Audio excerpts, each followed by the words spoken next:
আমদানি রফতানির পাশাপাশি যাতায়াতের সুবিধার্থে শীঘ্রই চালু হতে যাচ্ছে খাগড়াছড়ির রামগড় স্থলবন্দর। এতে চট্টগ্রাম বন্দর থেকে মাত্র ৩ ঘন্টায় ট্রান্সশিপমেন্টের পণ্য চলে যাবে ভারতের ৭টি রাজ্যে। আর কম সময়ে স্থলবন্দর হয়ে আগরতলা বিমানবন্দর দিয়ে চিকিৎসা ও ব্যবসার জন্য ভারত যেতে পারবে চট্টগ্রাম অঞ্চলের মানুষ। প্রথমে ইমিগ্রেশন কার্যক্রম চালু হবে, এরপর শুরু হবে পণ্য আমদানি রপ্তানি। খাগড়াছড়ি ঘুরে এসে আশরাফুল আলমের ক্যামেরায় শশী কুমার আমিরের প্রতিবেদন।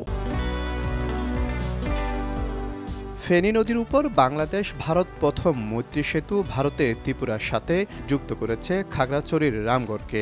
১৩৩ কোটি টাকায় নির্মিত এ সেতু সম্ভাবনার দুয়ার খুলে দিবে দুই দেশের যোগাযোগ, চিকিৎসা ও আমদানি রপ্তানি বাণিজ্যে।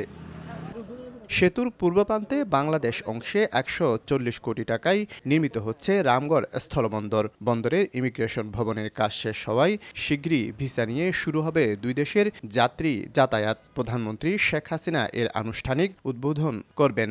কাস্টমস বসবেন, ইমিগ্রেশন বসবে, স্থলবন্দর আছে, সমস্ত কার্যাবলী আমাদের শেষ হয়ে গেছে। এখন আমরা মাননীয় প্রধানমন্ত্রীর শিডিউলের জন্য অপেক্ষা করছি। প্রথম পর্যায়ে যাত্রী পারাপার হলেও পরে হবে পণ্য। এই স্থলবন্দর ব্যবহার করে চট্টগ্রাম বন্দর থেকে মাত্র ৩ ঘন্টায় ট্রান্সশিপমেন্ট পণ্য যাবে ভারতের উত্তর পূর্বাঞ্চলীয় ত্রিপুরা রাজ্য সহ ৭টি রাজ্যে। এই স্থলবন্দরের মাধ্যমে আমাদের এখানে চিকিৎসা, ব্যবসা বাণিজ্য এটা প্রসার করবে। দুই দেশ যেহেতু সম্পর্ক ভালো থাকে, আসা যাওয়া করতে পারে। আগরতলা বিমানবন্দর ব্যবহার করে কম সময়ে ব্যবসা ও চিকিৎসার জন্য ভারতের অন্যান্য রাজ্যে যেতে পারবে চট্টগ্রাম বিভাগের মানুষ।